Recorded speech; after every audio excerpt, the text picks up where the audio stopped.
All right, so we are going to go back and continue talking about suffering. And we were in Peter before, and we're going to go back there, 1 Peter chapter 4. We'll start off with the word of prayer. Lord, we're gathered here together this morning and thankful that we could be near each other with people who have similar beliefs. Hopefully, Lord, that would help us, encourage us. That there are other people that feel the same, and people listening on Zoom also, Lord, that we could live up to what our taken name is of Christians, to follow you, follow your Son, and be who we're supposed to be in the world around others for your will and your purposes. Amen. All right, so let's read verses 1 and 2 of 1 Peter chapter 4. It says, "Therefore, since Christ has suffered in the flesh, arm yourselves also with the same purpose, because he who has suffered in the flesh has ceased from sin, so as to live the rest of the time in the flesh, no longer for the lust of men, but for the will of God." Now, Jesus came and he showed us many things, right? He accomplished many things. But one of the things that he came to show us is what it means to be a human being. And when should we have looked at Jesus and said, that's what it means to be a human being? It's probably easy to say, well, when he was teaching people, when he was saying things about forgiveness and turn the other cheek and loving our neighbors and loving our enemies and all those kinds of things, right? But his life extended beyond that. It included the cross, right? And we might think, well, how does that show me how to be a human being? So if you read verse 1, "Therefore, since Christ has suffered in the flesh, arm yourselves also with the same purpose. Because he who has suffered in the flesh has ceased from sin." So if you read that and you think, well, if I suffer in the flesh, I'm not going to sin. No. So what does that mean? What is that suffering that he's talking about? If you let it sit for a few minutes and think about it. If you drink fine wines or coffee. Coffee is a good example, I think. I have here a cup of coffee, brewed or roasted in Vietnam. Fresh Vietnamese coffee. When I drink it, I'm like, wow, this is a great coffee. Tastes delicious. And I love coffee. I drink a lot of it. And I kind of consider myself a little bit of a snobby person because I only drink certain types, right? Certain varieties that I really like. And if you wanted me to describe it to you, I would say, well, it's a dark roast. You might taste a little bit of the dark roast, chocolatey coffee, not because there's chocolate in it, because it has that kind of flavor to it. That would be about it. But if you read the bag, and it talks about, I don't know if this one does, but it talks about floral notes and herbal notes and oak casket and all these different types of things. It's fruity. And you're like, what? I don't taste that. Because you have to, in a class once they explained it to me a long time ago, a cooking class, that you hold your tongue a certain way and you leave your lips open a little bit and you breathe in as the coffee sits at the back of your tongue and you can take out all these different flavors. It's the same thing with wine tasting, probably with anything, right? I've never got that. Even when I took the class and we were trying it, I'm just like, I don't see it. It just tasted like wine. But you're supposed to let it swirl around and think. And if you let this one swirl around and think about it in your mind, what is it that you taste? What's the flavor? Lisa always has, when she buys new potpourris or things like that, I know the proper way to say it is what it smells like, or the scent. But for whatever reason, what always comes out of my mouth is, what's the flavor, right? Because when I smell something, I'm thinking, oh, food. What am I eating? How does it work out? Because a lot of them have fruity flavors, like, cookie dough and, Harvest Kitchen and all these things. But what is it that comes out? So if it says I'm arming myself also with the same purpose. And what is that purpose? Well, once I figure out the purpose in my mind, then you might start to question some things about life. What am I supposed to arm myself with? When you're growing up, you're getting all kinds of knowledge and you're thinking about things and what kind of job am I going to have? How much money am I? What kind of house can I afford? And you go out and you get a job and you try to better yourself so you can do better in life, right? Have extra financial padding or a better car or, send my kids to college or whatever. You're supposed to make money, prolong your life and be happy. You could say, well, I thought this would be along the disciples' way of thinking now. I thought I was supposed to arm myself so nobody could hurt me. We're supposed to arm ourselves with weapons. Today, we've talked a few weeks ago how much these weapons cost. All of this to avoid suffering altogether. I don't want to suffer in anything. But that was not the same purpose. So it's important to realize in this verse what kind of suffering Peter is talking about. This is where looking at a word and looking at its Greek meaning can be really helpful. Because suffering here falls in line with the statement of, if you've suffered in the flesh, you've ceased from sin. Jesus didn't sin and then suffer and his sin ended. He didn't sin. I don't go out and suffer for righteousness and then stop sinning. This is talking about death. Death. If you've suffered in death, because can a dead person sin? Paul says that, right? Romans chapter 6. The dead don't sin anymore. So you stop sinning because you die.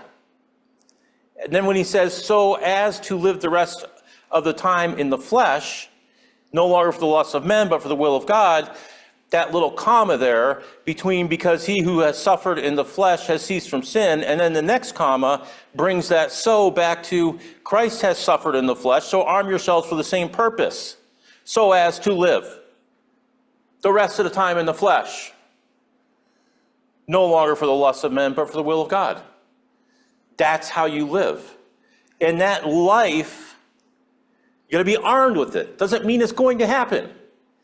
But what he's telling them, Peter's telling them, is some things are coming. Arm yourself, because it might mean your death. It might. His concern here, I believe, because he talks about suffering quite a bit as we read through this book, this letter, is for those that would give up so much of their lives for the purpose of Christ and keep moving forward in it. And then when things get really tough and there's a vision of their mind of like, oh, this is not going to end well, that they turn around and say, forget it. I can't do this. I don't want to be a part of this. Now, this isn't to say that you shouldn't do what you can to stay alive, because Jesus told the disciples that, when he was talking about them from going town to town, if they go to a town and they're persecuted and things are getting bad, flee to the next city. Why? So you could do the same thing there. Kind of like Paul claims the citizenship of Rome. Why? So he can get out of something so that he can continue on. It's not shirking from what's going to happen, because that could happen in the next place as well. So it's not an idea of I can keep avoiding and running and avoiding and running so I don't have to suffer. It's do what you can to keep the message going and keep it flowing. So Peter is saying that Jesus Christ suffered to his death for you, for us. So we should be ready to suffer the same for his sake. And again, he's talking to people in an immediate context where things are starting to boil and get really tough, and there's persecution happening, and there's a lot of different things happening that is pointing to the fact that some of them are going to suffer the same way. But he doesn't want them to lose heart. He's trying to lift them up and say, look, Jesus did it. So you might be wondering then, because I might wonder, about time relevance. Well, how is that relevant to me, right? I'm not perceiving that I'm in a situation where I need to be armed for the suffering. Well, I think it should be in your minds, that's being armed. You're ready, you're prepared, you've brought it in. But do you think that the Christians that were facing the terrible things that were coming, the tribulations they had to go through leading up to 70 AD, are they held to a different standard than we are as believers? No, same standard. Because I can look around the world today and see that there are Christians who have this very thing in their minds to worry about all the time, right? So when we talk about suffering, in the fact that he's talking about suffering as being in death, this doesn't mean that I just go through life saying, well, I'm a Christian, I believe in God, and I shouldn't be afraid of death, so I'm going to go skydiving tomorrow. Or rock climbing. You know, I watch rock climbing videos sometimes, and they don't appear to have lines. I don't know, maybe some do, maybe some don't. And they're climbing this massive rock face. I'm like, why would you do that with no safety lines? But people do stuff like that, right? That's not what he's talking about.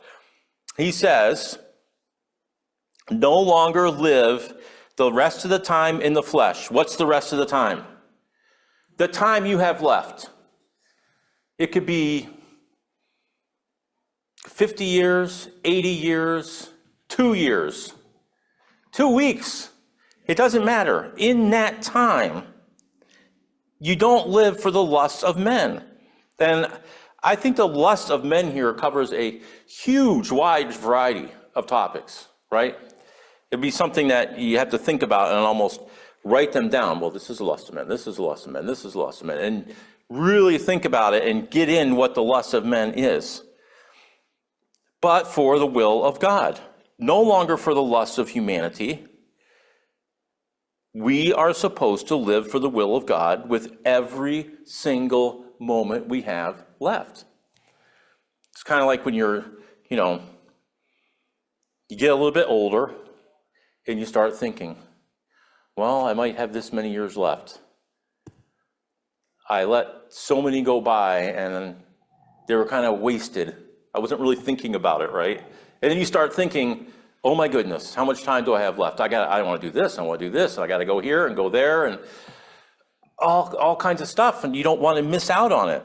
Well, Peter is saying that rest of time should be spent living for the will of God. Don't worry about searching for it. You don't have to search for the will of God. The will of God, I believe.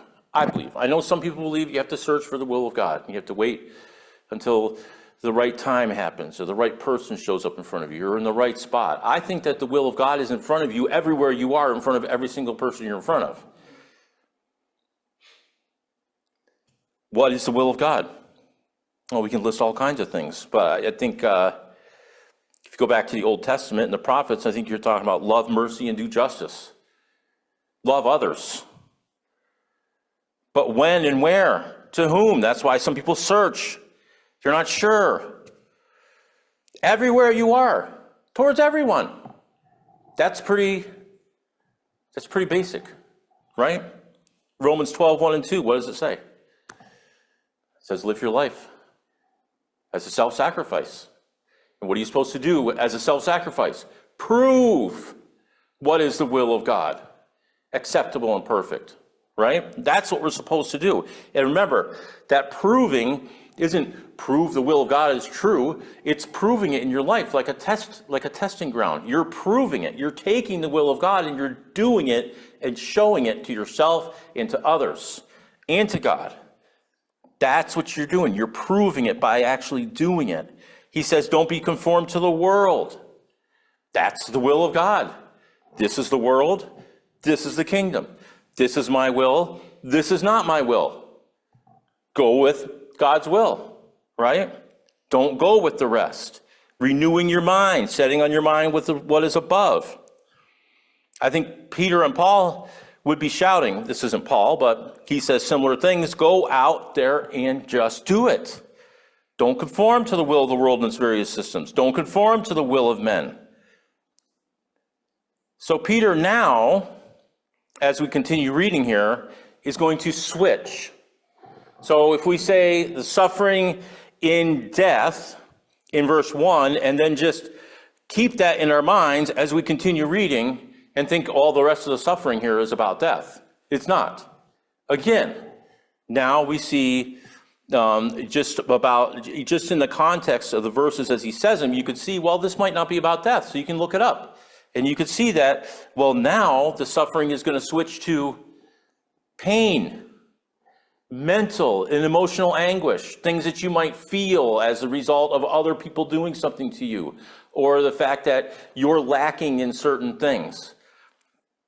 And he's going to explain to us why.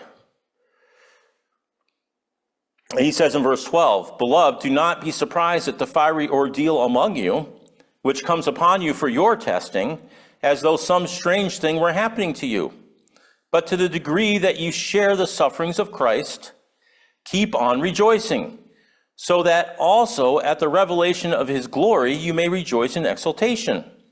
If you are reviled for the name of Christ, you are blessed, because the Spirit of glory and of God rests upon you. Make sure that none of you suffers as a murderer, a thief, or evildoer, or troublesome meddler, but if anyone suffers as a Christian, he is not to be ashamed, but is to glorify God in this name. For it is time for judgment to begin with the household of God. And if it begins with us first, what will be the outcome for those who do not obey the gospel of God? And if it is with difficulty that the righteous is saved, what will become of the godless man and the sinner? Therefore, those also who suffer according to the will of God shall entrust their souls to a faithful Creator in doing what is right. So Peter goes on. He says there should be no shock, no surprises. This suffering shouldn't be thought to you as something, well, this is really weird. This shouldn't be happening. This is strange. I need to change something so that this isn't going on anymore. I need to figure out why this is happening. Peter's telling you why this is happening. You must expect it's a possibility if you're following the will of God. It's in a range of considerations. Because depending on where you live in the world, depending on what's going on, even back then, the people in and around Jerusalem were going to feel it more. And maybe the people in and around Rome eventually, they were going to feel it more than a Christian who lived, further away, somewhere in Greece or somewhere way up north. They might not feel it as much. It's going to be different, but it's in the range of possibilities. Because eventually in the Roman Empire, Christians in general were going to suffer all through the empire. So it's a range of possibilities that you consider, that you arm yourself with. It's going to happen to some more than others. He says when the suffering is in the spirit of Christ's sufferings, or he says actually in the degree, he says, but to the degree that you share the sufferings of Christ. That means that if it happens because you're suffering you're sharing in the sufferings of Christ. If it's happening and you're not sharing in those, then it's not for the same reasons. He says, you can rejoice if it's in the degree, if you're following it according to, or you're suffering according to the sharing in his sufferings. If you're reviled for his name, you are blessed. And then Peter goes on to include, because he wants to make sure that they understand. People all over the world suffer, but he's talking about for a specific purpose and reason, and that's in the sharing of Christ's suffering. So he says, not for crimes. If you're suffering for a crime, that's suffering in vain. Because you did something wrong, now you're suffering for it. So the suffering, I shouldn't say in vain, it might not be in vain. Maybe it teaches you something, and then you get out someday and you've learned and you don't do it anymore. Then I guess it's not in vain. But in vain as to the topic that he's talking about, in the context that he's discussing. You don't want to be someone who's caught and is suffering because of something for the world. It goes back to the lusts of men. You don't want to go back and be someone who's meddlesome, and that meddlesome there is just like a busybody, someone who has to constantly be in charge over everybody else and meddle in how things are happening. Because if we're living the way that we're supposed to live, then we don't meddle, because what comes first? The other person, not me, right? So he's saying if you're suffering as a Christian, so that tells us here that Christian, to me anyways, when I read this, I think, well, how am I defining Christian? Because today, I mean, I can't imagine Peter right now. We sat down and had some coffee together, and I had this big binder full of the history of Christianity and how big it's grown, how many people are Christians, and then all the different denominations and all the different things we believe and all the different translations and versions of the Bible. I mean, what would he think about that? And maybe on one hand, he'd be like, wow, that's awesome. But maybe on the other hand, he would go back to what he wrote here and say, but what's the definition here of what we're talking about as a Christian? Because Christian, to them, meant a Christ follower, someone who was doing what Christ did, someone who learned from Christ and at least attempted and tried to the best they could in life to stick with the things they learned from Christ and how they treat other people and how they live. And they've armed themselves with that fact that there could be suffering because Christ had suffering. That's where he is here, I think. He's talking about those. He's talking to believers. And I don't know how many believers there were that read this letter or that heard him say this. But all of those, out of all of those, how many were actually down to what he's defining as a Christian? I don't think he's saying that they're not believers, but he's just saying, I know that among you, some of you are going to go straight forward with this, and others of you are going to go a little bit and not quite finish it. Something's going to happen that's going to turn you away, and you're going to lose your way and lose your faith in what you're supposed to be doing. He's talking about these that are committed to the will of God. He says in verse 19, therefore those also who suffer according to the will of God shall entrust their souls to a faithful Creator in doing what is right.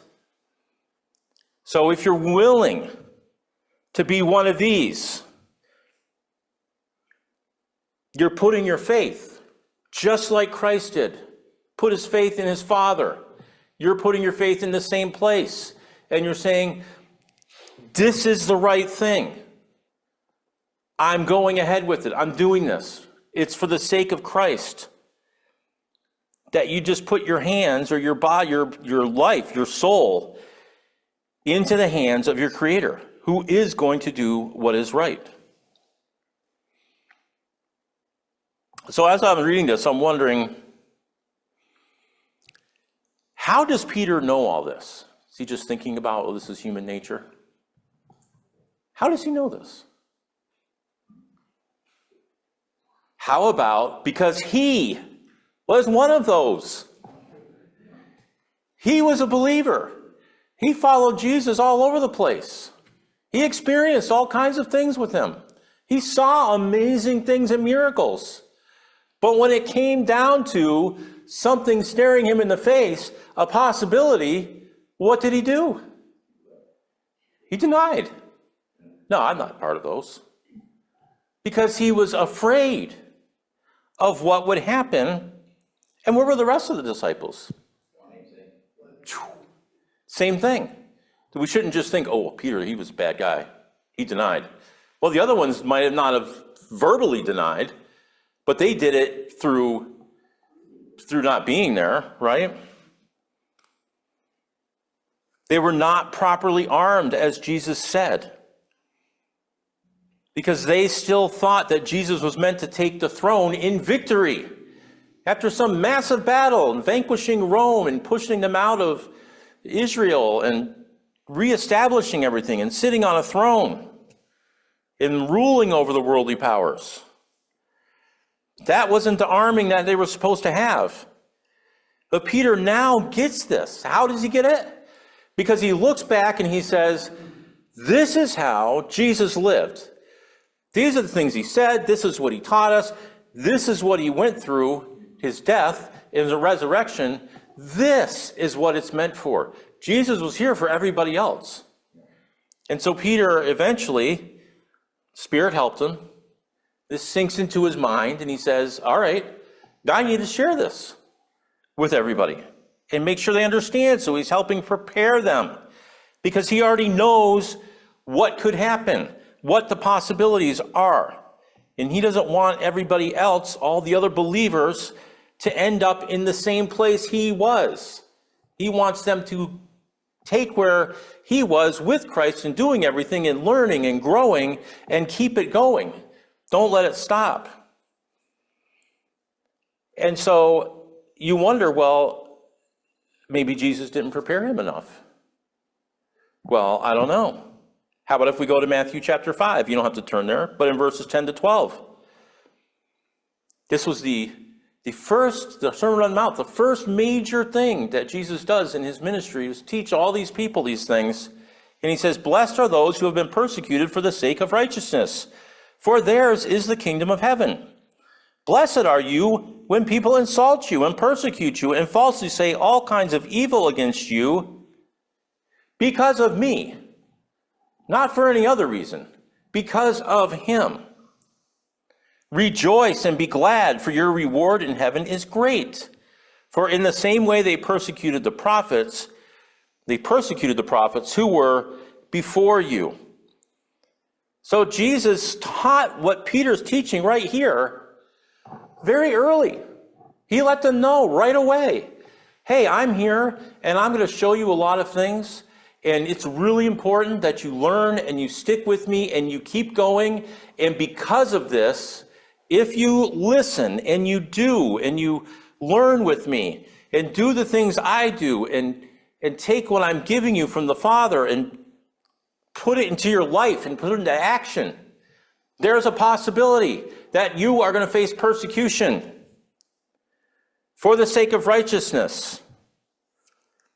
And if you do so, then the kingdom of heaven is yours, and you are blessed, and you should rejoice, and you should be glad.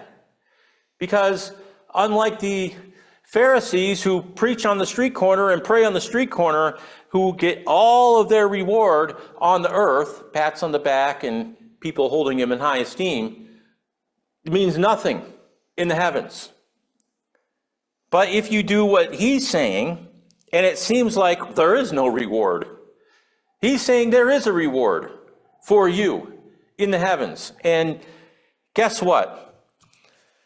Just because you don't see the reward doesn't mean that there isn't a reward. Because the reward might be happening in somebody else's life that you have touched, that has seen your actions and how you are and sees Christ through you. So Jesus taught them. So, I mean, the only other illustration that came to mind was in Matthew 19, the rich young man. And you say, well, that's not about suffering. It absolutely is about suffering. He is asked, he's doing things in life that are pointing him in the right direction.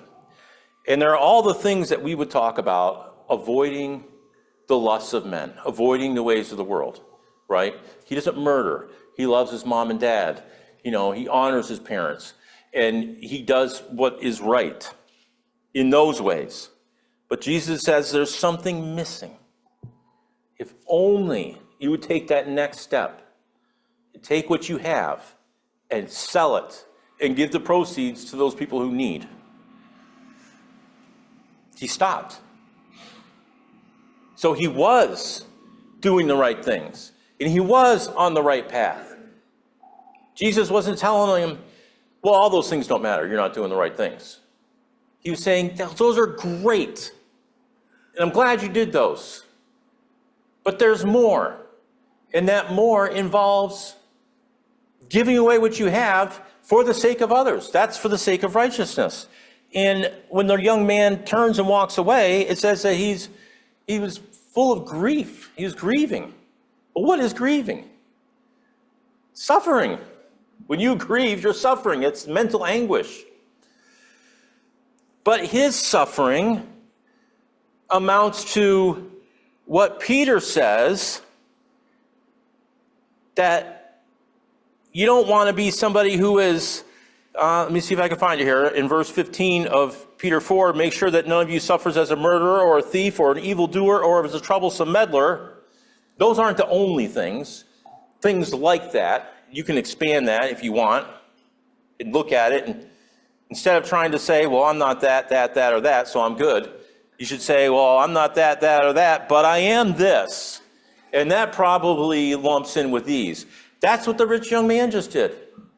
He just did the same thing. He put himself in a position where he was suffering mentally. And I don't think that he suffered for the few minutes when Jesus talked to him and then he was like, forget that, I'm good. I think he probably suffered. It haunted him, maybe frequently through his life.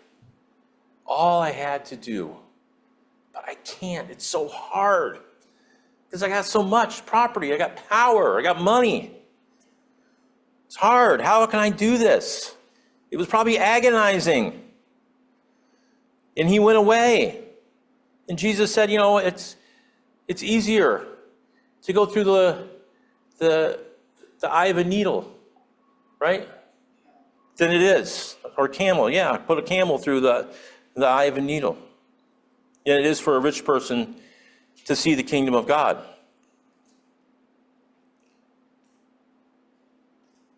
So that is Peter's main synopsis, I believe, of suffering that we've looked at for the past, this will be the fourth one.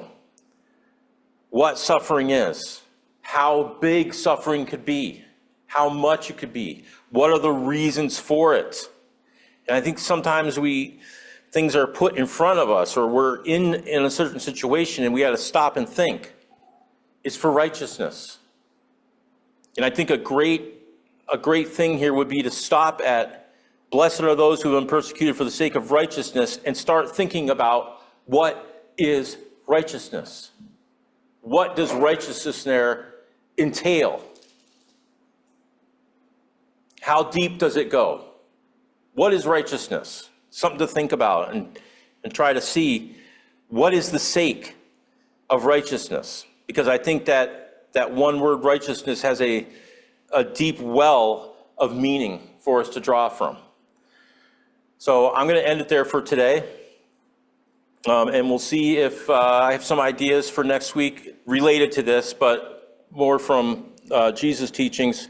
And we'll see how that might play out for us next week. Maybe that, or maybe something different. We'll see. But for now, that's what we got.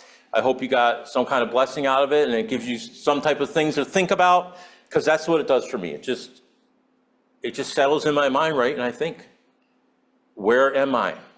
What am I doing? What should I be doing? Am I armed?